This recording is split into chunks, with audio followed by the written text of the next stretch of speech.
Major ডালিম আপনি দেখেননি কয়েকদিন আগে বলছে এই দুইজনকে আমরা বাঁচিয়ে রেখেছিলাম, এমনি বাঁচিয়ে রাখেনি, জনগণ যেন টের পায় যে কেন তাদেরকে মেরেছিলাম। আমি কি বেশি বলে ফেললাম? এই দুইজনকে যদি ওই সময় আল্লাহর কাছে পাঠিয়ে দিত তাহলে এই 2732 জন মানুষ মরে যেত না, 2780 জন মানুষ হাসপাতালের বেডে কাতরাইতো না। এই কথা বলছে না কেন? কত মানুষকে গুম করা, খুন করা, বিশেষ করে আয়না ঘরে রাখার মতো এই দৃশ্য পৃথিবী দেখতো না। আমি নিজেও 10 দিন ছিলাম আয়না ঘরে, মিনি ছোটটাই, বড়টায় আমাকে নিয়ে যায়নি। আমি ছোটটায় টের পেয়েছি যে কি আযাব দেয়। ছোটটায় যদি অবস্থা হয় তো বড়টায় কি হয় আপনি নিজেই বলেন। আপনি যে বলেন যে কি হয়েছে যে আপার পালিয়ে যাওয়া লাগলো, আরে ভাই আপনার উপর তো হয়নি। যদি 100 ভাগের 1 ভাগও হয়তো আপনার উপরে, আপনি টের পেতেন। আপনি তো ছিলেন শুধু মাল কামানোর ধান্দায়, আগে কি সুন্দর মাল কামাইতাম। সুন্নাত নয় শুধু দাওয়াতের মেহমান, সুন্নাত নয় শুধু খাওয়া শেষে মধুপান, আরো কিছু সুন্নাত আছে তুমি জানো কি? জানলেও জীবনে কখনো তা মানো কি? সুন্নাত শুধু নয় মজলুম সহায়ক, সুন্নাত ওহুদে জালিমের প্রতিরোধ, সুন্নাত শুধু নয় নির্জন ধ্যানে। কালিয়াকর বাজার কেন্দ্রীয় জামে মসজিদের উদ্যোগে ৫ম বাৎসরিক তাফসীরুল কোরআন মাহফিলের স্বনামধন্য সভাপতি আমার আরাফাতের ভাই আলহাজ আব্দুর রহমান তারা মিয়া, প্রধান অতিথি শ্রম বিষয়ক সহ সম্পাদক কেন্দ্রীয় কমিটি বিএনপি ও ভারপ্রাপ্ত সাধারণ সম্পাদক বাংলাদেশ শ্রমিক কল্যাণ ফেডারেশন কেন্দ্রীয় কমিটি, বিশিষ্ট রাজনীতিবিদ, সমাজসেবক, মাজলুম জননেতা জনাব মোহাম্মদ হুমায়ুন কবির খান দামাদ বারকাতুহুমুল আলিয়া, বলেন আমিন। সম্মানিত অতিথিবৃন্দ, আমন্ত্রিত অতিথিবৃন্দ, অনেক মানুষের নাম দিয়েছেন আপনারা। এমনিতে রাত হয়ে গেছে, আমি জামি পড়েছিলাম, আর একটা অনুষ্ঠান ছিল, সেগুলো শেষ করে ডাক্তার দেওয়ান সালাউদ্দিন বাবু বড় ভাই ছিলেন আমার সাথে আজকে, আপনাদের আশুলিয়া সাভারের কৃতি সন্তান। ওনার সাথে অনুষ্ঠানটা শেষ করে আসতে দেরি হয়ে গেছে, রাস্তায় জাম। এখানে আমি 9টায় ওঠার কথা, 1-1.5 ঘন্টা আপনারা যে ধৈর্য সহ্য নিয়ে বসে আছেন, আল্লাহ রাব্বুল আলামিন পুরাটা ফল যেন পরিপূর্ণ দান করেন। মঞ্চে বসা ওলামায়ে কেরাম, সামনে বসা মুসলমান ভাইরা, পর্দার আড়ালের সম্মানিতা মা এবং বোনেরা, প্রশাসনের ভাইরা, প্রাণ প্রিয় কালিয়াকরবাসী, আল্লাহর দরবার শুকরিয়া জানায়। আলহামদুলিল্লাহি আলা কুল্লি হাল, সর্ব অবস্থায় শুকরিয়া কার? যে অবস্থায় ছিলাম। উনি 100টা মামলা ফেস করেছি, চিন্তা করতে পারেন। আমার সাথে এই 3 বছর অন্ধ প্রকোষ্ঠে আমি যে কারাগারে কাটিয়ে আসলাম, আমার মাত্র 2টা মামলা ছিল, তাই আমার মাজা বাঁকা হয়ে যাচ্ছে, আর ওনার 100টা। আমি একজনকে পেয়েছিলাম বিএনপির বড়গোনায় বাড়ি, উনি বলছিল ভাই আমার মামলা 313টা। আর একজনকে পেয়েছিলাম তার মামলা 556টা। মনে মনে ভাবতাম ওনাদের কথা শুনেছি, আল্লাহ এ কবে জামিন নেবে, কবে বের হবে, আর কবে হাজিরা দেবে। কি করেছিল বলেন তো জালেমরা? জুলুমের একেবারে সর্বশেষ সীমানা, সে পর্যন্ত ওরা চলে গেছে। আমার মনে হয় এর পরে আর কোনো সীমানা ছিল না, এই জন্য আল্লাহ ধরেছে। আল্লাহ রাব্বুল আলামিন বলেন, হাত্তা ইযা ফালাম্মা নাসু মা যুক্কিরু বিহি ফাতাহনা আলাইহিম আবওয়াবা কুল্লা শাই। 7 নাম্বার পারা 12 নাম্বার পৃষ্ঠার প্রথম নাম্বার লাইনের 44 নাম্বার আয়াতের প্রথম অংশে আছে। তাফসিরে ফি জিলালিল কোরআনে পাবেন। আল্লাহ পাক বলেন, ওরা যখন ভুলে গেল আমি আল্লাহর নিয়ামতের কথাগুলো, আমি তাদেরকে যে বিশাল নিয়ামত দিয়েছিলাম, এ ক্ষমতা, এটা কিন্তু নিয়ামত। এটা কি? এই যে স্বাস্থ্য ভালো থাকা, সুস্থ থাকা, এটাও নিয়ামত। কি কথা বলে না কেন? আল মালু ওয়াল বানুনা জিনাতুল হায়াতিদ দুনিয়া। মাল সম্পদ, সন্তান সন্ততি, জমি জায়গা, অর্থ সম্পদ, প্রভাব প্রতিপত্তি, এগুলো সব নিয়ামত। আল্লাহ বলেন, নিয়ামত পাওয়ার পরে মানুষ যখন আমাকে ভুলে যায়, তখন আমি একটা কাজ করি, ঢিল দেই। আবওয়াবা কুল্লা শাইইন, যত দরজা আছে তার জন্য কল্যাণের, ও চর্মচোখে মনে করে এর ভেতরে কল্যাণ আছে, এই জন্য যত দরজা আছে সবগুলো আমি আল্লাহ ওর জন্য খুলে দেই। ও চর্মচোখে কল্যাণ দেখতে পায়। ব্রিজ থেকে টাকা কালেকশন করা, বাজার থেকে টাকা কালেকশন করা, বিভিন্ন তালিকা করে করে টাকা কালেকশন করা, এরকম বহু জায়গা ওর জন্য আমি আল্লাহ খুলে দেই। এই দেশে 15.5 বছর এইটা চলেছে। আপনি তাকান, যতগুলো জায়গা ছিল সব জালেমরা দখল করে রেখেছিল। ফাতাহনা, এখানে ফাইল বা কর্তা সরাসরি আল্লাহ নিজে। আল্লাহ বলেন, আমি খুলে দিয়েছি তাদের জন্য আবওয়াবা, বাবের বহু বচন আবওয়াব, কুল্লা শাইইন, যত দরজা ছিল। এই জন্য অনেকে দেখলাম কেউ যেন গান বেজেছে, আগে কি সুন্দর মাল কামাইতাম আমরা।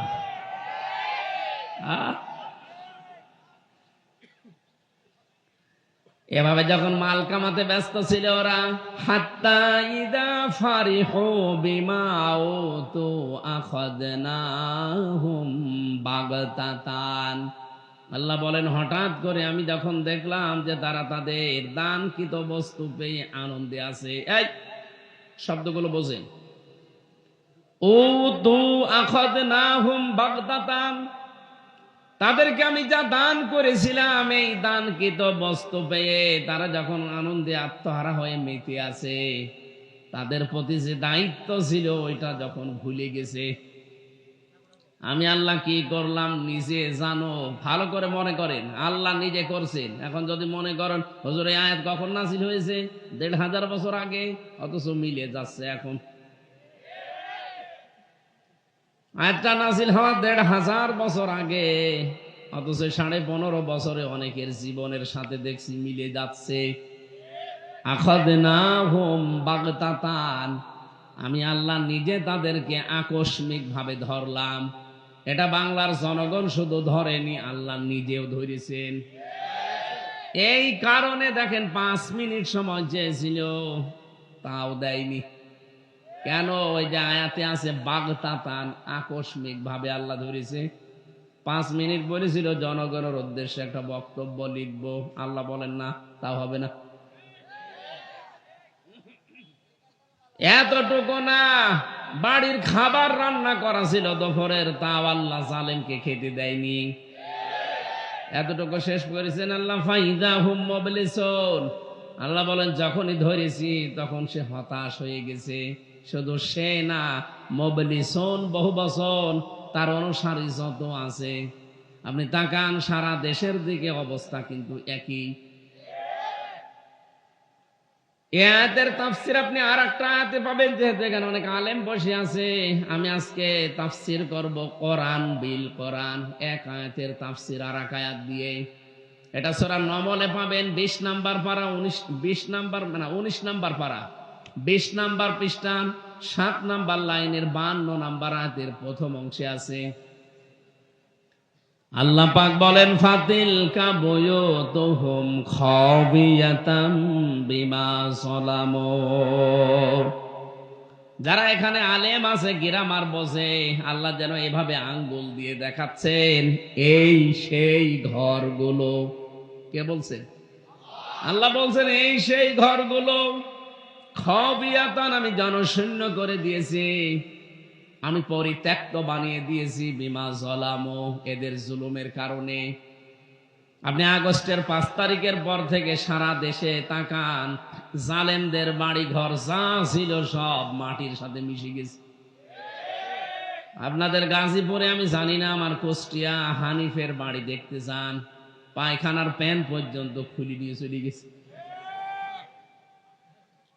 এখন খুলেছে কে? আল্লাহ পাক বলেন ফাকতিয়া দাবিরুল কওমিল্লাযিনা যালামু, এটা সূরা আনামের 45 নাম্বার আয়াতের প্রথম অংশে আছে। এটা 7 নাম্বার পারা 12 নাম্বার পৃষ্ঠার 4 নাম্বার লাইনে আছে। আল্লাহ বলেন জালেমদের শিকড় পুরাটা কাটা হয়ে গেছে। কেটেছে কে? না না, আপনি আলেম না, আন্দাজে কথা বলেন কেন? কতিয়া এটা মফুল, এই কতিয়া এটা মসুল, এর ফাইল জানা নেই। সারা দেশে 630টা থানা আছে, কম বেশি আমি যেখানে যাই দেখি জালেমদের কোনো অস্তিত্ব এখন আর নেই। এখন তাদের বাড়িঘর প্রতিষ্ঠান, এই যে জুলুমের এই জায়গাগুলো আল্লাহ সব গড়িয়ে দিয়েছেন। আল্লাহ বলেন জনশূন্য করে দিলাম খাবিয়াতান। কে করেছে জানা নেই, কর্তা ফাইল কে, কর্তাকে কেউ জানে না। হানিফের বাড়ি যে এত বিশাল বাড়ি, তার ভাইয়েরটা 8 তালা, তারটা 3 তালা, এত মজবুত করে বানিয়েছিল, একেবারে কনক্রিটের ঢালাই দিয়ে পাতাল থেকে তুলে এনেছে মনে হচ্ছে। অথচ যে দেখেন পুরাটা মাটির সাথে মিশে এখন গণ টয়লেট হয়ে গেছে। এটা ভেঙেছে কে? কেউ জানে না। আপনি যে মামলা দেবেন কার নামে কেউ জানে না। আল্লাহ পাক বলেন জালেমদের এই জায়গা পর্যন্ত আমি অভিশপ্ত করে দিয়েছি। কেন জানো? কারণ যেখানে জুলুম হয় ওই জায়গা পর্যন্ত আল্লাহর কাছে পানা চাই, যে আল্লাহ তুমি এই জালেমকে হয় আমার ভেতরে দাবিয়ে দাও, নাই তুমি তুলে নাও। এটা নিকৃষ্ট জিনিস এই জুলুম, অথচ সবচাইতে বেশি চলেছে বাংলাদেশে 15.5 বছর। এ পর্যন্ত ছিল আল্লাহ পাক দিয়েছিলেন জালেমদের জন্য। আপনি ধানমন্ডির, আমি একদম বাস্তব বলছি, ধানমন্ডির ওই বাড়িটা আপনি শুধু দেখতে যাবেন আয়াতের সাথে মিলিয়ে, যে দেখেন ওটা এখন পরিত্যক্ত হয়ে গেছে, গণ টয়লেট একবারে 5-6 জন করে যায়, কেউ এদিকে কেউ এদিকে কেউ এদিকে কেউ এদিকে, মনে হচ্ছে জামাতবদ্ধ টয়লেট চলছে। এমনিতে আল্লাহ এটা করেনি, জালেমদের এখান থেকেই দুর্বিসন্ধি হতো। কাকে সকালে ধরিয়ে দেবেন, কার নামে মিথ্যা মামলা দেবেন, মিথ্যা সাক্ষী দিয়ে তার জীবন নষ্ট করবেন, কাকে গুম করবেন, খুন করবেন, আয়না ঘরে রাখবেন, সব ওখান থেকে আসতো। কথা বলেন না কেন? এমনি অত বড় দামি জায়গাটা আল্লাহ এভাবে করে দিল। এরকম দামি জায়গা আমি আর একটা পেয়েছিলাম কাবার পাশে, আবু জেহেলের বাড়ি। আমি কাবা শরীফ তাওয়াফ করে উপরে গেলাম, যে দেখি পেটে ব্যথা করে। এক পুলিশকে ডাক দিয়ে বললাম, ইয়া আখি তাআল, ভাই এদিকে আসেন। কাছে আসার পরে ওর ভাষা দিয়ে জিজ্ঞাসা করলাম যে আমার এতক্ষণ তো ভালোই লাগছিল, হঠাৎ আমার পেটে ব্যথা করছে, কারণ কি? এখানে কোন ফার্মেসি আছে আশপাশে? আমারে বলছে ইয়া হাজি উল হুজ্জা তাইনা বিলাদুকা, ও হাজি দেশ কোথায়? যে তুমি বাংলাদেশ, বাংলাদেশ থেকে এসেছি। আমারে বলছে হাজি আপনি জানেন না এটা কোন জায়গা? না তো, আবু জেহেলের বাড়ি। আপনি এখনো পায়খানা না করে দাঁড়িয়ে আছেন, তাড়াতাড়ি করেন। এইটা কোরআন শরীফ আমার সামনে, পায়খানা করি দেখি পেটের ব্যথা আমার ভালো হয়ে গেছে। আল্লাহ যেন আমাকে জানাতে চাই, হামজা এত কষ্ট করে 6000 কিলোমিটার দূর থেকে আসলে আর ওই শয়তানের বাড়ি পায়খানা না করে চলে যাবা, তাড়াতাড়ি করো। আমার তো মনে হচ্ছে কালের আবর্তনে এই বাংলাদেশেও যারা জুলুম করেছে জনগণের উপরে, তাদের বাড়ি ঘর আল্লাহ ঠিক জনগণের জন্য জাতীয় টয়লেটই বানিয়ে দেবেন। এ পর্যন্ত ছিল জালেমদের, এর পরেরটা আমাদের। পরেরটা বলবো না, আবার নিজের গায়ে লাগবে না তো। ইন্না ফি যালিকা লাআয়াতাল লিকাউমিন ইয়ালামুন। আল্লাহ পাক বলেন, এখানে তাকিদ দিয়েছেন, লামে তাকিদ, অবশ্যই এর ভেতরে শিক্ষা আছে যে মানুষগুলো জ্ঞানী নিজেকে দাবি করে তাদের জন্যে। তারা আমরা একেবারে পাগল ছাগল না, আমাদের অন্তত জ্ঞান যেহেতু আছে, আমাদের শিক্ষা নেওয়া লাগবে। জালেমদের এত বড় শিকড় যদি আল্লাহ কেটে ফেলতে পারেন, তাও কে কেটেছে জানা নেই। আগামীতে যারা চেয়ারে বসবেন তারা যেন জনগণের উপরে জুলুম করবেন না। যদি কেউ সামনে বসে জুলুম করে, 5 বছর পরেও তাদের বাড়ি আল্লাহ কিন্তু শ্মশান বানিয়ে দিতে পারে। এই জন্য আমরা সাবধান। আমার ভাইরা, আজকের এই মাহফিলটা শুধুমাত্র মুসলমানদের জন্য না, দল মত জাতি বর্ণ ধর্ম নির্বিশেষে সবার জন্য। হাদা বায়ানুল লিন্নাস ওয়া হুদা ওয়া মাউইযাতুল লিল মুত্তাকিন। সূরা আলে ইমরানের 138 নম্বর আয়াতে আছে, রব্বুল আলামিন বলেন, হাদা, এইটা, বায়ানুন, বর্ণনা, বক্তব্য, লিন্নাস, মানুষের জন্যে। কোন মানুষ? জীবিত মানুষ। কোন মানুষ? এখানে আল্লাহ লাম শব্দ দিয়েছেন। যারা আরবি বোঝে দেখবেন লাম শব্দটা 13টা অর্থে ব্যবহার হয়। এর অন্যতম অর্থ লাম ব্যবহার করা হয় জীবিত মানুষদের জন্যে। অথচ 15.5 বছরে আমরা দেখেছি জীবিত মানুষদেরকে কোরআনে কারিম শোনানো কত কঠিন ছিল। কথা বলে না কেন? 14 জায়গায় পারমিশনের সিস্টেম করে দিয়েছিল। একবারে বলতে পারে না 96% মুসলমানের দেশে যে কোরআন আমরা শুনতে দেব না, বলতে দেব না, তাহলে আবার হিতে বিপরীত হয়ে যাবে। যাতে মাতাল হলো তাহলে ঠিক ছিল। একজনকে নাকি দেখতাম, সে বউ খুব কিলাতো। বউ একদিন বলছে, তুমি যে জোরে থাপ্পড় আমারে লাগাও, এত জোরে কিল মারো, আমারে কি রাখবা না? ও বলছে, কিলের ওজন দেখি টের পাও না? কোরআন শরীফ শুনতে দেব না, বলতে দেব না, এই কথা বলে নাই। এমন সিস্টেম চালু করেছিল যে 14 জায়গায় পারমিশন নেওয়া লাগবে। 13 জায়গায় আপনি নিতে পেরেছিলেন, 14 নাম্বার জায়গায় যে যদি আপনি বলেন যে অ ক ম, ওনার কাছে যে বলবে না, হবে না, ওরস দেন।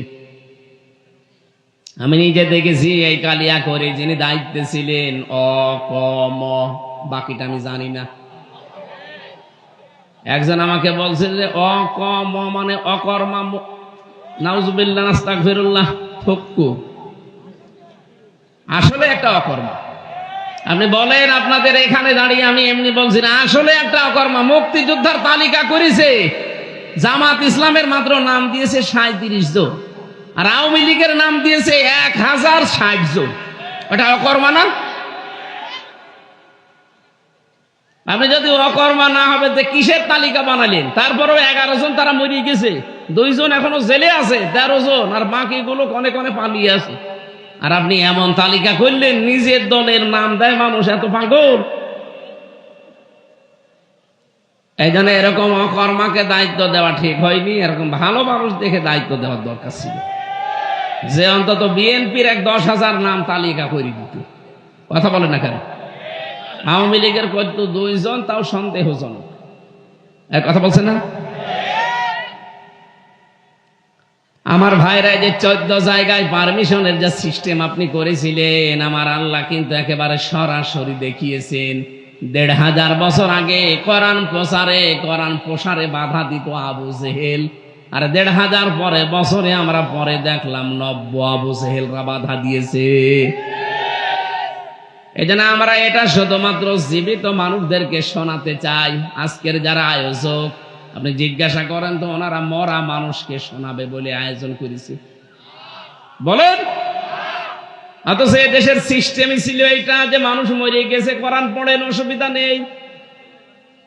যে এমপি, মন্ত্রী, ডিসি, এসপি, টিওনো, ওসি, মেম্বার, চেয়ারম্যান, মেয়র যারা বাধা দিত আপনি দেখতেন, ওই নেতার ওই দায়িত্বশীলের বাবা মরে যাক, আমারে ডাক দিয়ে বলতো হুজুর কোরআন পড়ে দিন। আরে ভাই আপনার বাপ তো মরে গেছে, এখন পড়ে করবো কি? ও যতদিন জীবিত ছিল ততদিন পড়লে কাজ হইতো। কথা বলে না কেন? আজকে আমরা শোনাতে চাই এই কোরআনকে মরা মানুষকে না জীবিত মানুষকে? আমার আজকের তেলাওয়াতকৃত আয়াত থেকে 15টা শিক্ষা আমরা বের করব কোরআন দিয়ে। 6টা জিনিসের প্রতি আল্লাহ বলেন আমি তামাম দুনিয়ার মানুষের ভেতরে আসক্তি তৈরি করে দিয়েছি, আর এই আসক্তিগুলো যদি আকর্ষণকে বিকর্ষণে পরিণত করে জীবন চালাতে পারে, 3টা পুরস্কার আমি তার জন্য ঘোষণা দিয়েছি। যাদের জন্য 3টা পুরস্কার দিলাম তাদেরকে এই পৃথিবীর জমিনে 6টা গুণ অর্জন করা লাগবে মরণের আগে। 6টা 12টা আর এদিকে 3টা কত হয় বলেন বলেন? আমরা তাফসীর মাহফিলে তাফসীর আকারে এই 15টা পয়েন্টের উপরে কোরআন আর হাদিস দিয়ে কথা বলবো ইনশাআল্লাহ। হ্যাঁ, কোরআনের উপদেশ কাদের জন্য? আল্লাহ বলেন হুদান ওয়া মাউইযাতান, পথ দেখাবে, উপদেশ গ্রহণ করতে পারবে এখান থেকে লিল মুত্তাকিন, যে মানুষগুলো সতর্ক, ভদ্রলোক, মুত্তাকি। আমরা মুত্তাকি মনে করি এরকম বিশাল জব্বা গায়ে দিয়ে, এরকম পাগড়ি একটা মাথায় দিয়ে, দুনিয়ার কোনো খেয়াল নেই, শুধু আল্লাহ আখিরাত নিয়ে আছে, এরকম মানুষকে আমরা মুত্তাকি মনে করি না। মুত্তাকি শব্দের শাব্দিক অর্থ হচ্ছে সচেতন। কি বলেন তো? আরো জোরে বলেন। 2 নম্বরে মুত্তাকি মানে যোগ্য। মুত্তাকি মানে কি?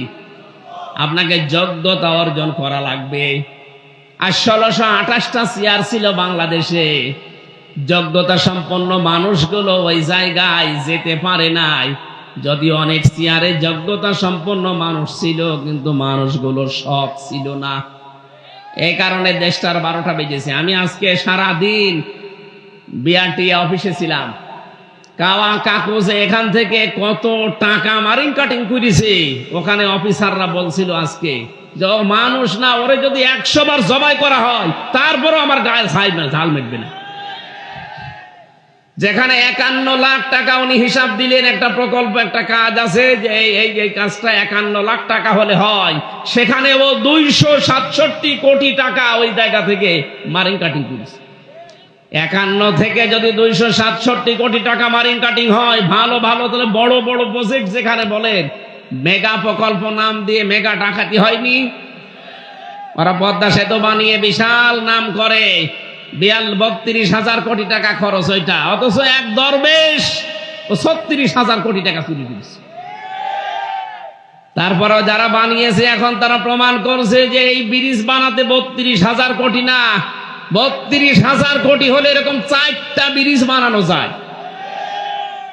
এই 15.5 বছরে প্রতি বছরে ওরা 42,000 কোটি টাকা শুধু পাচার করেছে।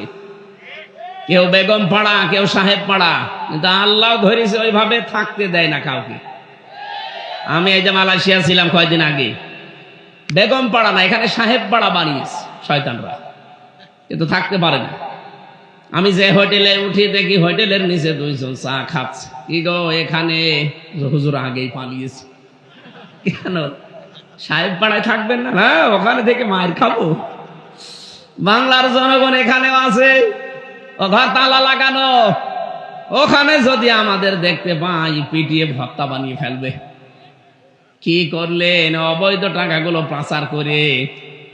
এদেশে এখন যারা বিশেষজ্ঞ, আমি কয়েকদিন আগে একজনের সাথে যাচ্ছিলাম মৌলভীবাজারে, পাইলট, হেলিকপ্টারের পাইলট আমারে বারবার বলছিল হুজুর এই যে নিচে তাকান, দেখতে পাচ্ছেন এই জায়গাগুলোতে বহু মানুষের কর্মসংস্থান তৈরি করা সম্ভব ছিল, কিন্তু জালেমরা টাকাগুলো সব বাইরে পাচার করে দিয়েছে।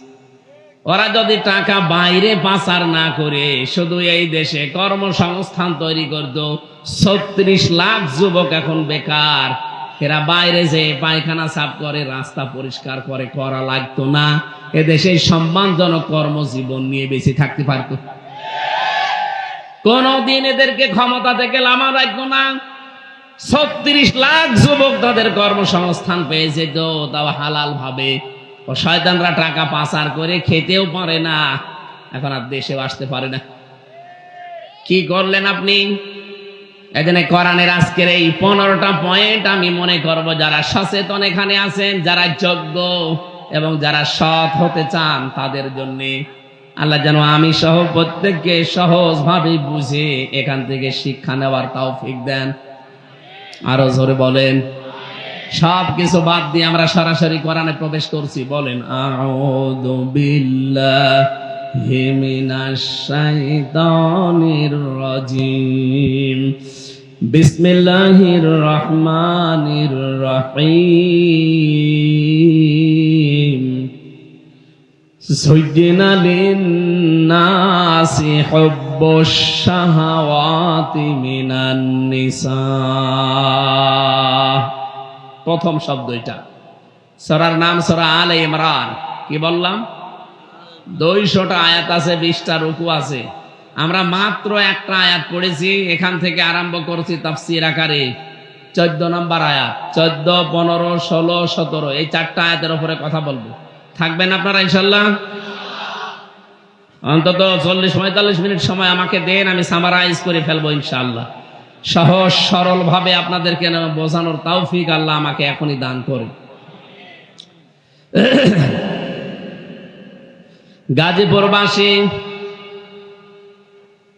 আলে ইমরান, আলুন শব্দের শাব্দিক অর্থ হচ্ছে সম্মানিত।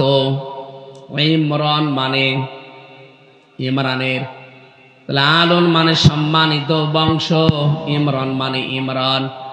এসে হযরতে মরিয়ম আলাইহিস সালামের বাবার নাম, হযরতে মূসা নবীর বাবার নাম, দুইজনের নাম ইমরান ছিলেন।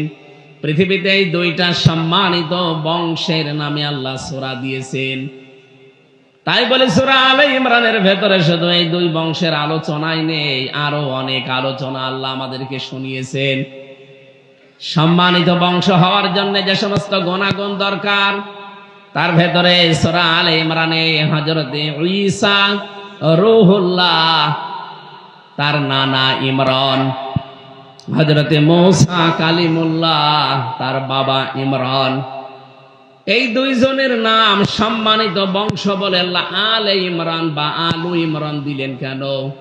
মুফাসসিরিন ইকরাম জানিয়েছেন, দুনিয়ার ভেতরে সব বংশকে আল্লাহ সম্মান দেয় না, সবার কদর আল্লাহ পৃথিবীর মানুষের অন্তরের ভেতরে বসিয়ে দেয় না। এই এদিকে তাকান, এখানে কি এত গ্যাঞ্জাম হয় কেন? আপনারা শুনতে এসেছেন না গল্প করবেন? একটু চুপ করেন। মুরব্বী একটু পিছিয়ে নেন তো, এটা একটু পিছিয়ে দেন তো, হালকা পিছিয়ে দেন, হালকা।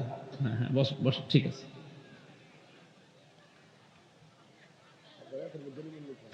কোরআনে কারীম শোনার কিছু আদব আল্লাহ দিয়েছেন। 1 নম্বরে ফাসতামিউ লাহু, 2 নম্বরে ওয়ানসিতু, মনোযোগ সহকারে শুনতে হয়। 2 নম্বরে চুপ থাকা লাগে। আর আপনি যদি গল্প করেন, আমি গতানুগতিক খবর নিয়ে দেখবেন এই বংশগুলো দুনিয়াতে সবচাইতে বেশি মাজলুম ছিলেন। সম্মান পৃথিবীতে বৃদ্ধি হওয়ার জন্য যতগুলো কাজ আছে তার 1 নম্বরে সে মাজলুম হয়ে যায়, তাহলে সৃষ্টি জগতের ভেতরে তার মহাব্বত আল্লাহ তৈরি করে দেয়। আজ এই বাংলাদেশেও 2টা বংশ নামি দামি আছে। এই ভালো করে খেয়াল করবেন, আপনি সূরা আলে ইমরানের 14 নম্বর আয়াতের তাফসীর বাড়িতে মিলান, দেখবেন এটা পাবেন। আমি 1 ঘন্টা কথা বলতে হলে কমপক্ষে 20 ঘন্টা ওই আয়াতের উপরে পড়ি। কত আয়াতে, কত তাফসীর থেকে, কিতাব থেকে রেফারেন্স গুলো জোগাড় করা লাগে। আন্দাজে বললে কত আলেম বসে আছে বাড়িতে যে এখনই মিলাবে।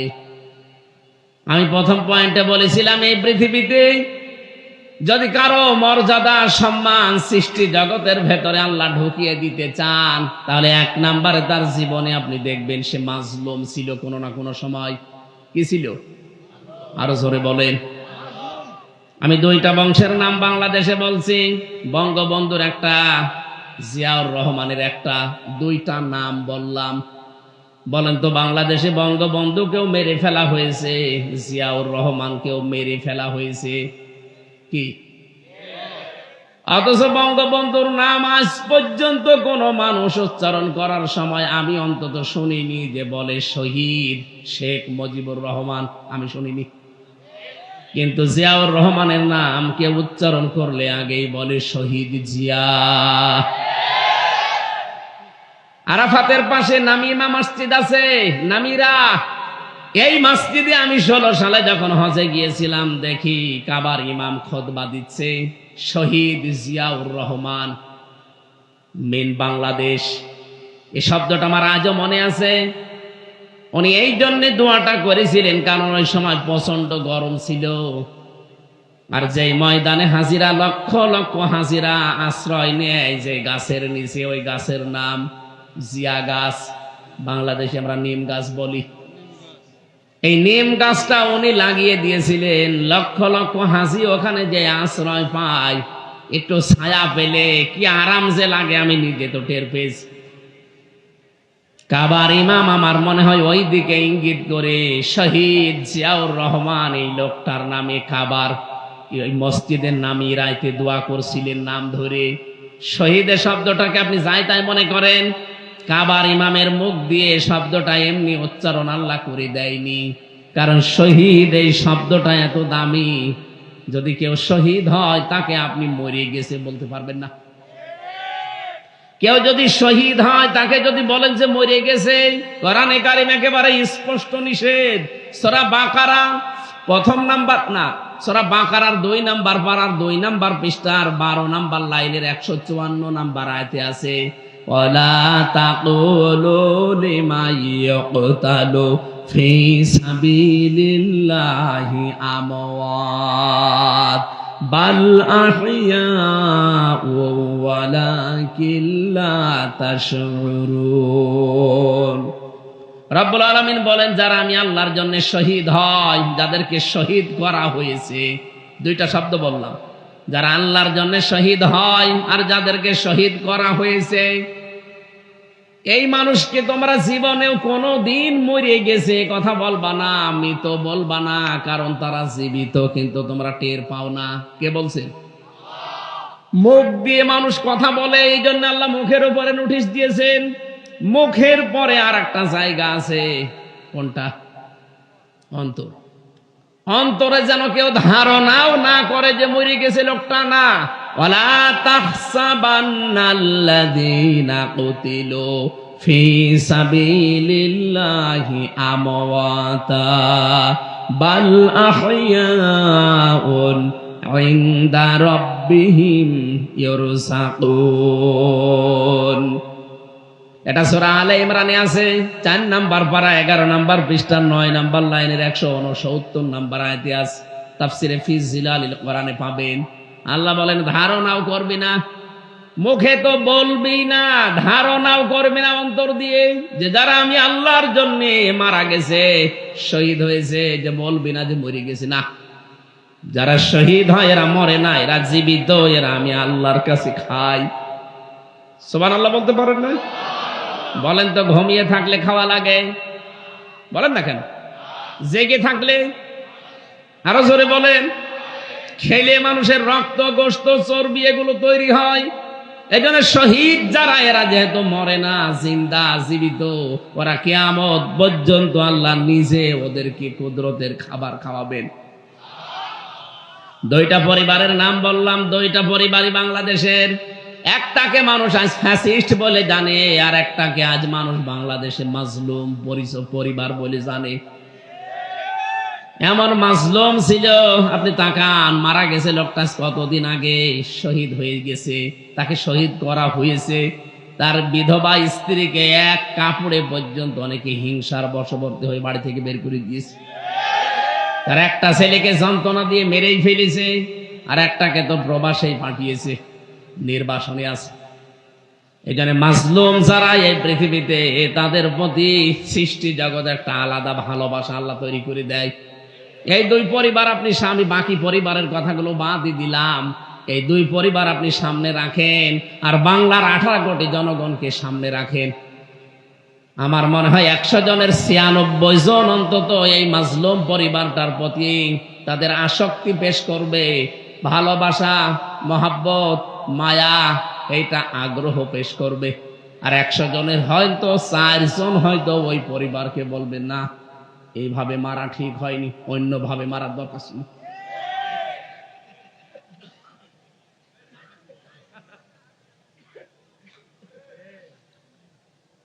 মেজর ডালিম আপনি দেখেননি কয়েকদিন আগে বলছে, এই 2 জনকে আমরা বাঁচিয়ে রেখেছিলাম, এমনি বাঁচিয়ে রাখেনি, জনগণ যেন টের পায় যে কেন তাদেরকে মেরেছিলাম। আমি কি বেশি বলে ফেললাম? এই 2 জনকে যদি ওই সময় আল্লাহর কাছে পাঠিয়ে দিত, তাহলে এই 2732 জন মানুষ মরে যেত না, 2780 জন মানুষ হাসপাতালের বেডে কাতরাইতো না। এক কথা বলছে না কেন? কত মানুষকে গুম করা, খুন করা, বিশেষ করে আয়না ঘরে রাখার মতো এই দৃশ্য পৃথিবী দেখতো না। আমি নিজেও 10 দিন ছিলাম আয়না ঘরে, মিনি ছোটটাই, বড়টাই আমাকে নিয়ে যায়নি। আমি ছোটটাই টের পেয়েছি যে কি আযাব দেয়। ছোটটাই যদি অবস্থা হয়, বড়টাই কি হয় আপনি নিজেই বলেন। আপনি যে বলেন যে কি হয়েছে যে আপার পালিয়ে যাওয়া লাগলো, আরে ভাই আপনার উপর তো হয়নি। যদি 100 ভাগের 1 ভাগও হয়তো আপনার উপরে, আপনি টের পেতেন। আপনি তো ছিলেন শুধু মাল কামানোর ধান্দায়, আগে কি সুন্দর মাল কামাইতাম। আমি এখান থেকে 27টা বিষয় পেয়েছি তাফসিরে। কোন মাসলুম যদি সত্যি, কোন মানুষ যদি মাসলুম হয়ে যায়, রব্বুল আলামিন এই তথ্যটা সূরা মারিয়াম 16 নম্বর পারা 11 নম্বর পৃষ্ঠার 1ম নাম্বার লাইনে 96 নম্বর আয়াতে পাবেন। ইন্নাল্লাযীনা আমানু ওয়া আমিলুস সালিহাতি সায়াজআলু লাহুমুর রাহমানু বুদ্দা। বলেন আল্লাহু আকবার। যেহেতু আমার তাফসিরের বিষয় না, আমি যেখানে পড়েছিলাম ওখান থেকে আবার আরম্ভ করছি। আজকে এই 15টা জিনিস কিন্তু নিয়ে যাওয়া লাগবে। 6টা জিনিসের উপরে আল্লাহ বলেন তামাম দুনিয়ার মানুষের আমি আসক্তি তৈরি করে দিয়েছি। ভালোবাসা, মহাব্বত, আকর্ষণ, সুশোভন। এখান থেকে যদি মানুষ কন্ট্রোল করতে পারে এই 6টা বিষয়কে, আপনি এই 6টা বিষয় ছাড়া চলতে পারবেন না। কিন্তু এই 6টা বিষয় পরিমিত ব্যবহার করা লাগবে, তাহলে 3টা পুরস্কার আল্লাহ নিজে দান করবে। আর আল্লাহ যাদের ওই 3টা পুরস্কার দেবে, তাদের এই দুনিয়াতে মরণের আগে 6টা গুণ অর্জন করা লাগবে। কোরআন থেকে জেনে আজকে আমল করা আরম্ভ করবো ইনশাআল্লাহ। 1 নম্বরে মানুষের আকর্ষণ, ভালোবাসা, সুশোভন, আসক্তি। আল্লাহ বলেন প্রথমে আমি তৈরি করে দিলাম স্ত্রীর উপরে। কার উপরে? নবীজি এজন্য আয়াতের ব্যাখ্যা করতে গিয়ে বলেন, এই এদিকে তাকান। আল্লাহর নবী বলেন আমার কাছে তামাম দুনিয়ায় 3টা জিনিস প্রিয়। 1 নম্বরে আমার নিজের স্ত্রী। কার স্ত্রী? আমার নিজের স্ত্রী। আমাদের কাছেও স্ত্রী ভালো লাগে, তবে নিজেরটা বাদ দিয়ে অন্যেরটা। এরকম মানুষ দেশে নেই? এখানে কত আল্লাহর ওলি বসে আছে, পাশের বাড়ির ভাবির সাথে উনি লাইন লাগিয়েছে। বিবাহিত মেয়েদের সাথে যারা লাইন করেন এই মুহূর্তে তওবা করেন, কারণ জীবনও আপনি তার স্বামী ছেড়ে না দিলে বিয়ে করতে পারবেন না, আর সারা জীবন আপনি আফসোস করে মরবেন। এই জন্য যারা বিবাহিত মেয়েদের সাথে লাইনে আছেন, মোবাইল নাম্বার এখনই ডিলিট করা লাগবে। কারা কারা করবেন হাত তোলেন তো দেখি, কার সাথে লাইন আছে আপনার মোবাইলটা দেন। দেন, মুখে দাড়ি নিয়ে লাইন করো না। নাউযুবিল্লাহ। এই কোন ভাবির সাথে লাইন আছে আপনার?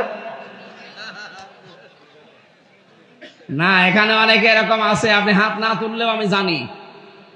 পরকীয়া প্রেমে যারা আসক্ত আছেন তাদের 3টা ক্ষতি হবে, যা জীবনেও পোষাবে না। 1 নম্বরে চেহারার উজ্জ্বলতা নষ্ট হয়ে যাবে। 2 নম্বরে আপনার রিজিক আল্লাহ কমিয়ে দেবে। 3 নম্বরে মরণের সময় ঈমান পাবেন না, বেঈমান হয়ে মারা যাবেন। এরপরেও যদি কেউ পরকীয়া প্রেম বন্ধ না করেন, আপনি লিখে নিতে পারেন যে আপনি জাহান্নামের দিকে একেবারে 180 মাইল বেগে দৌড়াচ্ছেন। এটা ছেড়ে দেওয়া যায় না। এত আসতে বলছেন, তার মানে এই এলাকায় মনে হয় হচ্ছে।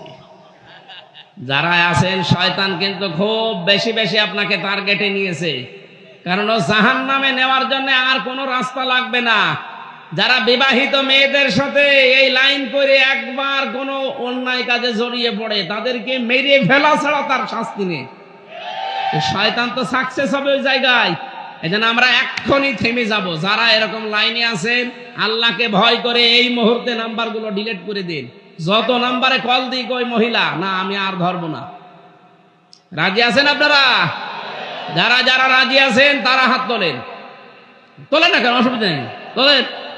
হ্যাঁ আলহামদুলিল্লাহ, এলাকায় যাক আলহামদুলিল্লাহ চলছে এই কাজ। নবীজি জানিয়েছিলেন আমার কাছে আমার স্ত্রী ভালো লাগে।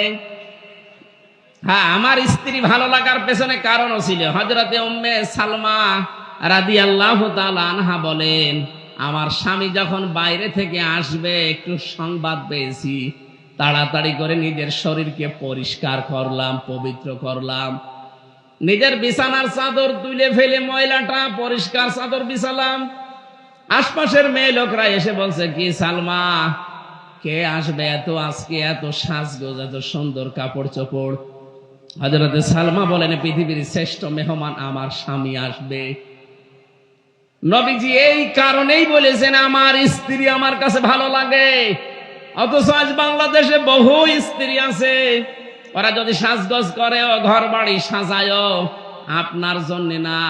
যদি জিজ্ঞাসা করে কি গো আজকে এত নতুন কাপড়, বলে বোঝো না লোক আসবে। তার মানে আপনি ওর কাছে লোকই না, ওর কাছে লোক হচ্ছে ওর বিয়াই। বলে মেয়েরা, আমি এখান থেকে এই মাসলাটা বলছি, স্বামী যখন বাইরে থেকে আসবে, ইদা নাজারা ইলাইহা সাররাতুহু, হাদিস তিরমিজি শরীফ।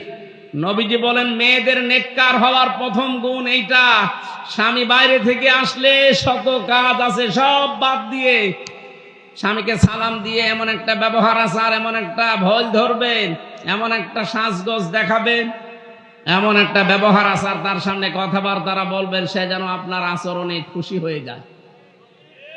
এরকম মহিলা এখন 100 জনের 98 জন না, 102 জনও পাওয়া যাবে না। এই কারণে আমার মনে হয় পরকীয়া প্রেম বাড়তেছে। ওরা বাইরে থেকে এসে স্ত্রীর কাছে রেসপন্স পায় না, যেটা পাওয়া দরকার ওইটা পায় না, তখন ও লাইন করে। কথা বলেন ঠিক কিনা? এটা একটু জোরে বলেন, ওরা শুনুক। মেয়েরা এসেছে, সম্মানিতা মা বোনেরা ভালো করে শোনেন, শুধু নামাজ পড়া রোজা রাখা আর কালো বোরকা পরাই ইবাদত না। স্বামী বাইরে থেকে আসলে আপনার ইবাদত, দুনিয়ার সব কাজ বাদ, স্বামীকে সময় দেওয়া লাগবে, এইটাই আপনার ইবাদত। হযরতে খাদিজার জীবনী পড়েছি, পুরা জীবনে খাদিজা এক ওয়াক্ত নামাজ পড়েনি। যারা এখানে হাদিস কোরআন পড়ে বা পড়ায় জিজ্ঞাসা করেন, জীবনে এক ওয়াক্ত নামাজ পড়েন উনি, একটা রোজা রাখেনি, একটা টাকা যাকাত দেয়নি, একবারও হজ করেনি। কারণ এই বিধানগুলো সব তার ইন্তেকালের পরে। অথচ আল্লাহ নিজে জান্নাতে একটা ঘর বানিয়ে তার জন্য পাঠিয়ে দিয়েছে। জিবরাইলকে বলেছে এই ঘরটার সুসংবাদ আমার নবীর মাধ্যমে খাদিজাকে জানাও, যে একটা নয়েজ মুক্ত, আওয়াজ মুক্ত একটা ঘর আমি বানিয়েছি, যে ঘরে খাদিজা ছাড়া কেউ যেতে পারবে না। ফেরেশতা জিজ্ঞাসা করে, রব্বুল আলামিন এই ঘরটার ভেতরে কোনো আওয়াজ নেই, নয়েজ নেই, শুধুমাত্র খাদিজা ছাড়া কেউ যেতে পারবে না, কারণ কি? নবীজি বলেন আমার খাদিজা, আমার নবী মুহাম্মদ রাসূলুল্লাহ তার স্বামীর জন্য তার ঘরটাকে নয়েজ মুক্ত, আওয়াজ মুক্ত রাখতো। আপনিও যদি আপনার স্বামীর জন্য আপনার ঘরটাকে নয়েজ আওয়াজ মুক্ত রাখতে পারেন, আশা করা যায় খাদিজাতুল কুবরার সাথে আপনিও জান্নাত পাবেন। বাইরে থেকে এসে ঘরে ঢুকতে দেরি মনে হয় একটা জাহান্নামে ঢুকলাম, নাকি বেশি বলে ফেললাম? 2 নম্বরে নবীজি বলেন আমার কাছে ভালো লাগে সুগন্ধি। আমাদের কাছেও সুগন্ধির চাইতে আমার মনে হচ্ছে অনেকের কাছে দুর্গন্ধ ভালো লাগে বেশি। এই জন্যই তো বিড়ি খাই, নাকি এলাকায় বিড়ি নেই? আমি বিড়ির বিরুদ্ধে কিছু বলতে চাই না, কারণ আমি আকিজ গ্রুপে চাকরি করি, বেশি বললে চাকরি চলে যাবে। তারপরও আমি স্যারকে বারবার বলেছি এটা ছেড়ে দেন, উনি বলছে আমি চেষ্টা চালাচ্ছি। ও অনেক ছেড়ে দিয়েছে, এখন আর ওনাদের তরফ থেকে বিড়িটা বানানো হচ্ছে না। ওইটা আমেরিকার টোবাকোর কাছে প্রায় কত হাজার কোটি টাকা দিয়ে বিক্রি করে এখন জিনিস বানায় খাবারে। আল্লাহ যেন এই ধারাটা অব্যাহত রাখে। ওনারা এখন চেষ্টা চালাচ্ছে খাবার বানানোর। বিড়ি যারা খান, হয়তো আপনাদের এলাকায় তো তৈরি হয় না, এগুলো তৈরি হয় কুষ্টিয়া, চুয়াডাঙ্গা, যশোরে। আমরা দেখেছি এই তামাকগুলো যখন রোদে দেয় শোকাতে, কুকুরে বিড়ালে এ পায়খানা করে, প্রসাব করে, ওটা ঝাড়া দিয়ে দিয়ে প্যাকেট করে পাঠিয়ে দেয়। যতই ঝাড়া দেওয়া হয় মশলা কিন্তু লেগেই থাকে। কথা বলছেন না কেন? আপনি যে শোক টান দিচ্ছেন, জিনিস কিন্তু ভালো না।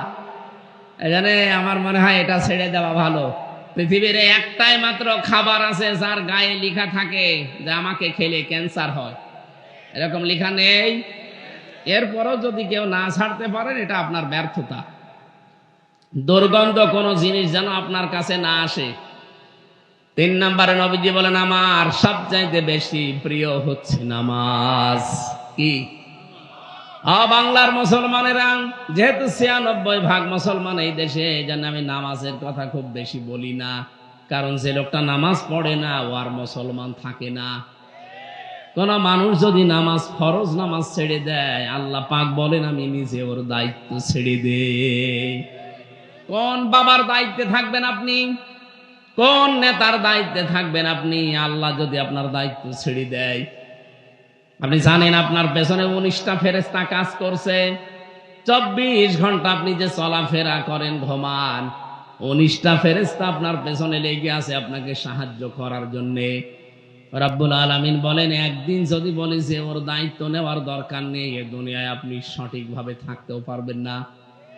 সে আল্লাহ বলছেন নামাজ যখন বান্দা ছেড়ে দেয়, ফরজ নামাজ বিশেষ করে, আমি আল্লাহ নিজে ওর দায়িত্ব ছেড়ে দেই। যতদিন এই দেশে রাষ্ট্রীয়ভাবে নামাজ কায়েম না হয়, আমরা মুসলিম দাবি করলে জীবন চলে গেলেও নামাজ ছাড়ব না। রাজি আছেন না আপনারা? ওয়ামর আহলাকা বিসসালাতি ওয়াসতাবির আলাইহা লা নাসআলুকা রিজকা নাহনু নারযুকুকা ওয়াল আকিবাতু লিত্তাকওয়া। সূরা তাহার 132 নম্বর আয়াতে আছে, আল্লাহ বলেন হে নবী, পরিবারস্থ লোকদেরকে নামাজের আদেশ দেন আর আপনি নিজেও নামাজের উপর অটল থাকেন। রিজিক আপনার কাছে আমি চাই না, বরং রিজিক আপনাকে আমি আল্লাহ দান করি। শুভ পরিণাম যারা মুত্তাকি তাদের জন্য অপেক্ষা করছে। কত মানুষ আমরা দোহাই দেই যে নামাজ পড়বো, কোন সময় কাজ করে শেষ করতে পারি না। আরে ভাই, আপনার চাইতে কাজ হযরতে তালহা ইবনে জুবাইরের কম ছিল না। আপনার তো পোশাক আশাকের অভাব হয় না। তালহার জীবনী পড়লাম, ওনার মাত্র একটা পোশাক ছিল, তারপরেও তিনি ফরজ নামাজ ছেড়ে দেননি। সুবহানাল্লাহ বলতে পারেন না? কিয়ামতে ওনাকে যখন আপনার সামনে দাঁড় করাবে, আপনি লাজবাব হয়ে যাবেন। যারা বলে আমরা সাংসারিক কারণে নামাজ পড়তে পারি না, আল্লাহ তোমাকে সেজদা দিতে পারি নাই, আপনার সাংসারিক কাজ কি বিবি রহিমার চাইতেও বেশি করেন আপনি? যে মানুষগুলো বলে সন্তানাদির যন্ত্রণায় ঝামেলায় নামাজের সময় পায় না, আপনার ছেলে মেয়ে কয়টা? হযরতে ইয়াকুবের সন্তান ছিল 11টা। কয়টা বলেন? আপনি তো তার চাইতে বেশি সন্তানের মালিক। সুতরাং দুনিয়ার কোন দোহাই দিয়ে ফরজ নামাজ বাদ দেওয়া যাবে না। আজকে থেকে এই সিদ্ধান্ত নিয়ে বাড়ি যাবেন, যতদিন অন্তত এদেশে রাষ্ট্রীয়ভাবে নামাজ কায়েম হলে তখন আর ওয়াজ করা লাগবে না, আপনি বাধ্য হবেন নামাজ পড়তে। নামাজ না পড়লে তখন আপনাকে ধরে হয় পিটাবে, নাই 12 বছর জেলে রেখে দেবে, এমনি নামাজ পড়বেন। এই জন্য যতদিন কায়েম না হয়, নিজে এবং পরিবারস্থ লোক, আমার আন্ডারে যারা চলে, এই মানুষগুলোকে আমরা চেষ্টা চালাবো অন্তত ফরজ সেজদা যেন কেউ ছেড়ে না দেন। আল্লাহ আমি সহ যারা আসলাম আমাদেরকে এই হুকুমটা মেনে চলার তৌফিক দাও। 2 নাম্বার পয়েন্টে আল্লাহ জানিয়েছেন আল বানিন, সন্তান আদি এটাও মানুষের আসক্তির কারণ। এটার প্রেমে পড়ে মানুষ যেন আল্লাহর আইন, আল্লাহর বিধান ভুলে না যায়। বহু মানুষ আজ আমরা সন্তান আদিকে সুখে রাখতে গিয়ে তাদের সুখের জন্য, খুশির জন্য দুনিয়া কামাই করতে গিয়া ডান হাত বাম হাত দেখে না, বাবা শাহজালাল সব হালাল করে ফেলে। এখানে একটা শিক্ষা আমাদের জন্য আল্লাহ দিয়েছেন। এদিকে তাকান, আপনি যে সন্তানের সুখের জন্য, খুশির জন্য বিশাল সম্পদের পাহাড় গড়লেন, ডান হাত বাম হাত দেখলেন না। আপনি কি মনে করেন আপনি মারা গেলে যে পাপের বোঝা হয়েছে ওটা আপনার সন্তান বহন করবে? এমনকি যে বিশাল সম্পদের পাহাড় তৈরি করে গেলেন গাজীপুরে, আপনি মাত্র 100 বছর পরে এসে দেখেন এই সম্পদে আপনাকে হাত দিতেও দেবে না। আমি নিজে বলছি, আমি আমির হামজা, আমার বাবার নাম রিয়াজউদ্দিন, তার বাবার নাম জাহান আলী, তার বাবার নাম নমাজ আলী। এরপরে আমি আর চিনি না। হ্যাঁ, আমি আর চিনি না, কারণ আমার মনে নেই, আর আমি জানিও না। মাত্র 61 বছর আগেই নমাজ আলী লোকটা মরে গেছে। তার বাবা খুব বেশি হলেও নাই, আরো 50 বছর আগে মরেছে। সব মিলে 110 বছর। বলেন তো, 110 বছর আগে যেই লোকটা মারা গেছে, এই নমাজ আলীর বাবা যদি এখন কুষ্টিয়ায় এসে বলে, এই কুষ্টিয়ার এই 2 তলা বাড়ি আমার, এই ভিটা আমার, ওর দাঁত মুখ খুলে ফেলবো না আমি। ভণ্ডামি করার জায়গা পান না। কিসের নমাজ আলীর বাপ আপনি? নমাজ আলীকে আমি চিনি না। হ্যাঁ, কথা বলছেন এখন। এই হচ্ছে দুনিয়া। আল্লাহ বলেন এইটা দুনিয়া। তুই 50 বছরে 100 বছর পরে এই গাজীপুরে এসে দেখ তোরে ঢুকতে দেয় কিনা। আমি কি বানিয়ে বললাম? এটা 100 বছর পরে এখানে যারা আমরা আছি কেউ থাকবো না, নতুন মানুষ এই জায়গায় জমা হবে সব। ওই সময় যারা আসবো আমরা 100 বছর পরে ফিরে আসলে তারা আমাকে চিনবে না। আপনি যদি বলেন না এই ভিটা আমি বানিয়েছিলাম, এই ব্যবসা বাণিজ্য আমার, আমি ডান হাত বাম হাত দেখিনি, বহু কষ্ট করে কামাই করেছি, আমি আজকে রাতে এখানে থাকবো, আল্লাহর কসম ওই সময় যারা এই গাজীপুরে বাস করবে আপনার ওই বাড়িতে, আপনাকে এই বাড়িতে ঢুকতেও দেবে না। বলবেন না, আপনার যদি থাকার জায়গা না থাকে, মসজিদে রাত থাকেন, সকালে কেটে পড়েন, এ জেলায়ও থাকবেন না, কারণ জেলায় থাকলে আপনি ঝামেলা করবেন।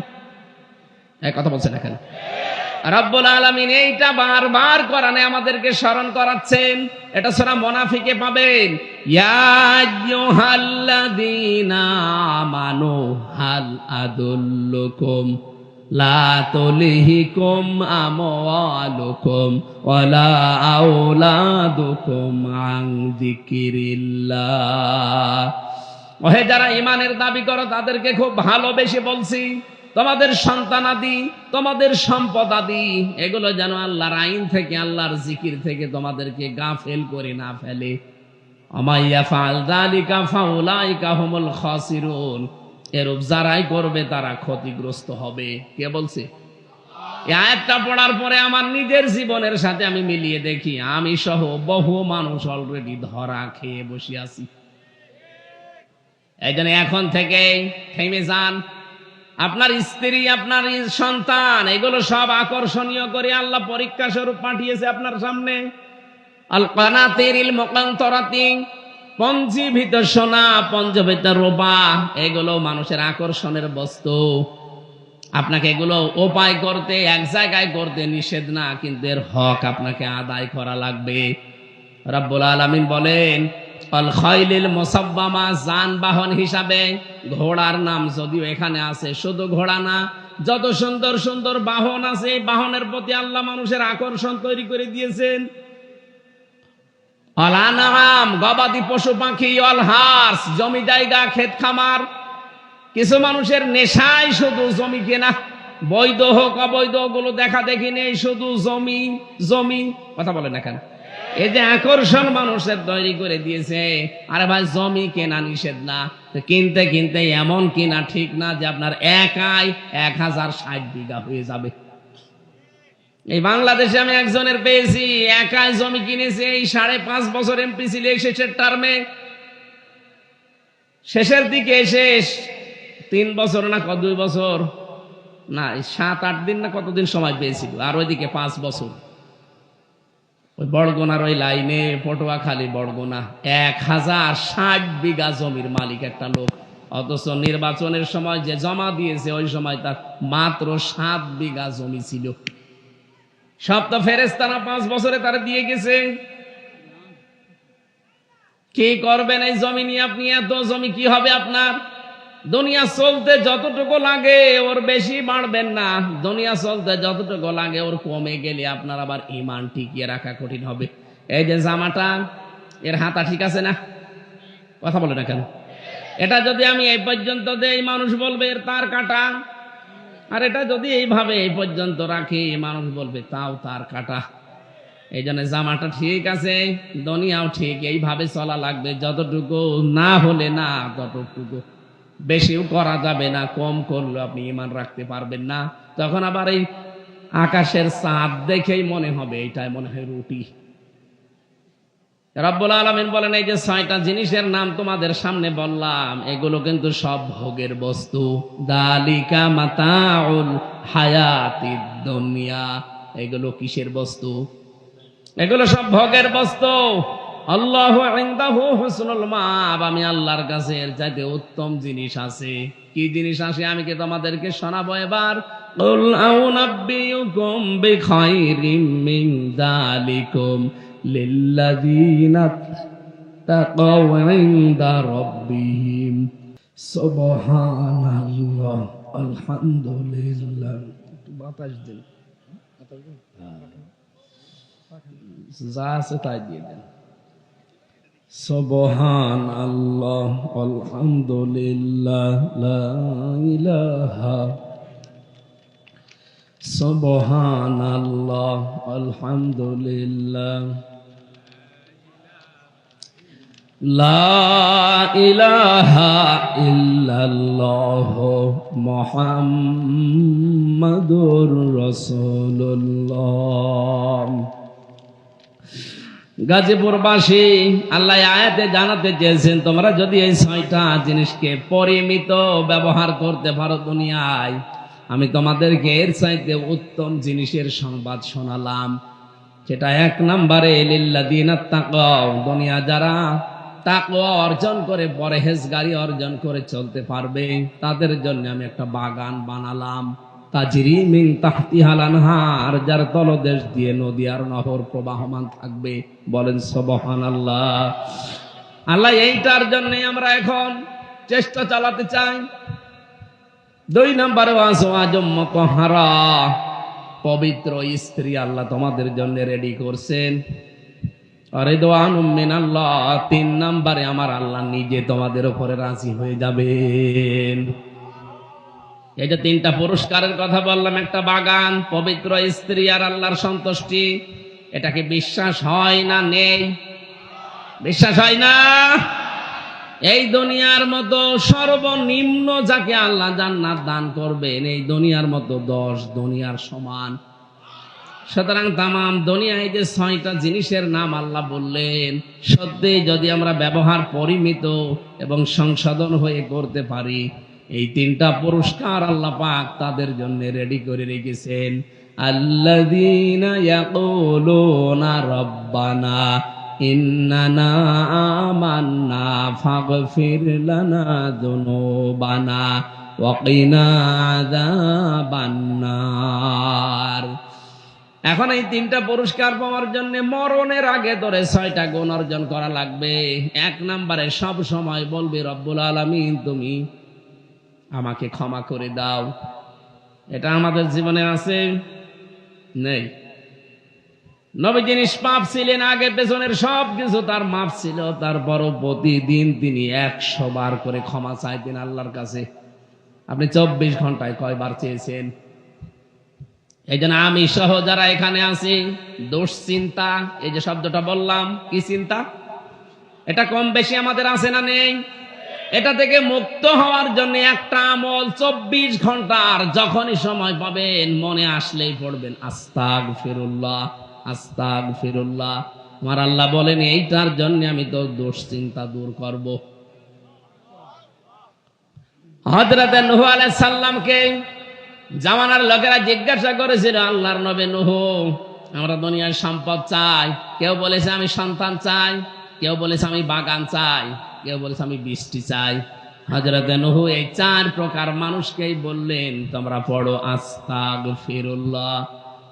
তার খাদেম যিনি ছিলেন জিজ্ঞাসা করছেন, আল্লাহর নবী 4 প্রকার লোক আসলো আপনার কাছে, 4টা জিনিস চাইলো, আর আপনি সবাইকে বললেন যে আস্তাগফিরুল্লাহ। এত সব রোগের এক ঔষধ হয়ে গেল। আল্লাহ রাব্বুল আলামিন হযরত নূহ আলাইহিস সালামকে তিনি ওই সময় জানিয়েছিলেন, নূহ তোমার উম্মতদেরকে জানিয়ে দাও, ফাকুল তুস্তাগফিরু রাব্বাকুম ইন্নাহু কানা গাফফারা ইউরসিলিস সামাআ আলাইকুম মিদরারা ওয়া ইউমদিদকুম বিআমওয়ালিন ওয়া বানিনা وَيَجْعَلْ لَكُمْ جَنَّاتٍ وَيَجْعَلْ لَكُمْ أَنْهَارًا। এখানে 4 প্রকার জিনিসের নাম আছে। আস্তাগফিরুল্লাহ পড়ার উপকার, এইজন্য এই আমলটা নারী হোক পুরুষ হোক, পাক থাকেন নাপাক থাকেন, অন্য কোন শব্দ যদি জিকির করা নাও চাই, এই শব্দটা জারি রাখবেন মুখে, আস্তাগফিরুল্লাহ আস্তাগফিরুল্লাহ। অফিসে বসে আছেন, মনে মনে পড়েন, জোরে জোরে পড়েন, যেভাবেই পড়বেন আস্তাগফিরুল্লাহ। আল্লাহ সব চাইতে বেশি এই শব্দটাই খুশি হন, বলেন সুবহানাল্লাহ। 2 নম্বরে বলা লাগবে ওয়াকিনা আযাবান্নার, আল্লাহ তুমি আমাদেরকে জাহান্নামের আগুনে দিও না। দুনিয়ায় থাকতে আগে তুই নিজেকে পবিত্র এবং মুক্ত করে যা, যেন জাহান্নামে যাওয়া না লাগে। 3 নম্বরে সাবিরিনা, ধৈর্যশীল হওয়া লাগবে। 4 নম্বরে সাদিকিনা, সত্যবাদী হওয়া লাগবে। 5 নম্বরে ওয়াল কানিতিনা, আনুগত্যশীল হওয়া লাগবে আল্লাহ রাসূলের প্রতি। ওয়াল মুনফিকিনা ওয়াল মুস্তাগফিরিনা বিল আসহার, সাধ্যমতো খরচ করা লাগবে যতদিন আপনার এই চোখ নড়ে, তার মানে বেঁচে আছেন। এবং শেষ রাতে ধর্ণা দেওয়া লাগবে আল্লাহর কাছে। আমি সহ যারা আসলাম, এই 6টা গুণ এখন থেকে অর্জন করার জন্য আমরা লেগে পড়ি যতদিন মরণ না আসে। তো এই 6টা জিনিস সামনে থাকবে আসক্তি হিসাবে তামাম দুনিয়ার ভেতরে। এখান থেকে কন্ট্রোল করে যদি পরিমিত ব্যবহার করতে পারি, 3টা পুরস্কারের ঘোষণা আল্লাহ দিয়েছেন। মরণের আগে অন্তত এই 6টা কাজ আমরা যেন আঞ্জাম দিতেই পারি। 6 6 12 আর 3 15। আপনি সূরা আলে ইমরান 14 15 16 17 4টা আয়াত আরো বিস্তারিত তাফসীর পড়ে দেখবেন, আরো আপনার জ্ঞান এবং আমল বৃদ্ধি হবে ইনশাআল্লাহ। আমি জেলখানায় 3টা বছর অসুস্থ হয়ে পড়েছি। ওখানে মানবিক, বিশেষ করে পারিবারিক জীবন নিয়ে বই লিখেছিলাম। পারিবারিক জীবনে দাম্পত্য কলহ কেন হয় এবং তার সমাধান কিভাবে করা লাগে। এখানে আমার যে গাড়িটা ছিল, গাড়িতে পাওয়া যাবে। যদি গাড়ি কোনো জায়গায় চলে যায়, ওই যে ওখানে আছে। আপনার স্ত্রীর জন্য, মেয়ের জন্য নিয়ে পড়াবেন পড়াটা, আশা করছি অনেক উপকার পাবেন। আল্লাহুম্মা আমিন। লা ইলাহা ইল্লা আনতা সুবহানাকা ইন্নী কুনতু মিনাজ জালিমিন। আল্লাহুম্মা গফিরলি ওয়ারহামনি ওয়াহদিনি ওয়াফিনি ওয়ারযুকনি ইয়া রাব্বাল আলামিন। মাথা নিচু করেন, চক্ষু বন্ধ করেন। মাথা নিচু করেন, চক্ষু বন্ধ করেন। রব্বুল আলামিন, সারাটা জীবন অপরাধ করেছি, সারাটা জীবন অপরাধ করে করে জীবনটা নষ্ট করে ফেলেছি। হাত ওঠায় কথা বলবো ভয় করে, লজ্জা করে। পেছনে তাকালে মনে হয় জাহান্নামের আগুন দাও দাও করে জ্বলছে। এমন কোন অপরাধ নেই যা আমাদের জীবনে নেই। বিশেষ করে আমার এই জীবনে এমন কোন গুনাহ নেই যা বাকি আছে আমাদের জীবনে। আল্লাহ, গুনার দিকে তাকালে হয়তো তোমার মাফ করতে ইচ্ছে করবে না। তোমার রহমতের দিকে তাকাও, জিন্দেগীর গুনাহগুলো এখনই মাফ করে দাও। তোমার হাবিব জানিয়েছে, কোন মানুষের অপরাধ যদি আল্লাহ মাফ করে দেয়, ওই জায়গাটা আর ফাঁকা রাখে না, আল্লাহ পুরাটা নেকি দিয়ে পরিবর্তন করে দেয়। তোমার কোরআন শুনতে এসেছিলাম, আল্লাহ তাআলা 6টা জিনিসের প্রতি তুমি আসক্তি তৈরি করে দিয়েছো, নিজে জানিয়ে দিলে। এগুলোর ব্যবহার যদি সঠিকভাবে করা যায়, পরিমিত, তাহলে 3টা পুরস্কারের ঘোষণা দিয়েছো। জীবদ্দশায় এই জীবনে 6টা গুণ তুমি অর্জন করার জন্য আমাদেরকে তাকিদ দিয়েছো। মেহেরবানি করে এই 15টা জিনিস তুমি আমাদেরকে এই দুনিয়ায় আমল করার তৌফিক দাও।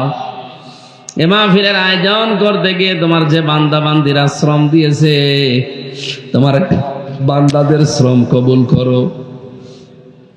কালিয়াকৈর কেন্দ্রীয় বাজার জামে মসজিদ কমিটি, যত মানুষ এই এলাকায় ব্যবসা বাণিজ্য করে, আল্লাহ এই বাজারের ব্যবসায়ীদের প্রতি তোমার রহমত নাজিল করো।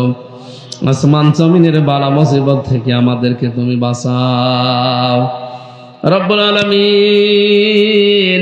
মাহফিলের সম্মানিত সভাপতি একজন হাসি মানুষ, হাসি আব্দুর রহমানকে কবুল করো। আমাদের প্রধান অতিথি আল্লাহ তাআলা এলাকার কৃতি সন্তান, তোমার বান্দাকে তুমি একটা বিশাল দায়িত্ব দিয়েছো। এলাকার সামনে যদি তোমার বান্দার দ্বারা মানবতার সেবা হবে, তোমার দ্বীনের কাজ হবে, তোমার ইলমে জানা থাকে, মেহেরবানি করে তাকে সঠিক দায়িত্ব দিয়ে দিও। শ্রদ্ধাভাজন বড় ভাই একজন মাজলুম মানুষ, জনাব হুমায়ুন কবির খান, আল্লাহ তাআলা তোমার এই গোলামকে তোমার হাতে দিয়ে গেলাম, কবুল করে নাও। বিশেষ অতিথি কত মানুষের নাম তারা দিয়েছে, অবশ্যই তাদের সম্মান আছে। যত মানুষ আজকের এই মাহফিলে অতিথি হিসাবে এসেছে, আল্লাহ এদের নামগুলো জান্নাতের খাতায় তুলে নাও। বড় ভাই আব্দুল কাদির, আল্লাহ তোমার নামের সাথে নামের মিল আছে, আব্দুল জলিল, এই দুইজনকেই মঞ্জুর করো। মাহফিলের বরেণ্য সদস্য যারা, স্বেচ্ছাসেবকের দায়িত্বে যারা আছে, প্রত্যেককে কবুল করে নাও। সম্মানিত মা বোনদেরকে খাদিজার মতো, আয়েশার মতো বানিয়ে দাও। এলাকায় মাটির নিচে যত মানুষ ঘুমিয়ে আছে, কোরআনের ইজ্জতে মাফ করে দাও। আমার জহির ভাইয়ের মাধ্যমে আজকে এসেছি সেই কুষ্টিয়া থেকে পর্যন্ত, তোমার গোলামকে কবুল করো। 3টা বছর জালেমের জেলখানায় আমি নিজে অসুস্থ হয়ে পড়ে আছি। তোমার বান্দাদের জোরাজোরিতে জোর করে হলো আশা লাগে, বাড়ি থেকেও আসতে দিতে চায় না, এরপরও আমি দাওয়াতগুলো আগেই নিয়েছি, এই জন্য আশা লাগছে। আল্লাহ বাংলার বিভিন্ন প্রান্তে যেগুলো নেওয়া আছে, এই শরীরটা তুমি আমারে ভিক্ষা দাও, সহি সালামতে সুস্থ অবস্থায় কোরআনের কথাগুলো বলার তৌফিক আমারে ভিক্ষা দাও। আল্লাহ তাআলা তোমার বান্দা মোরাদ এই মাহফিলটা নিয়েছিল, তোমার ডাকে সাড়া দিয়ে কবরে আছে, এই কবরটা তুমি কোরআনের ইজ্জতে নূরে মুনাব্বার করে দাও। মরণ আসলেই যেন পড়তে পারি লা ইলাহা ইল্লাল্লাহু মুহাম্মাদুর রাসূল।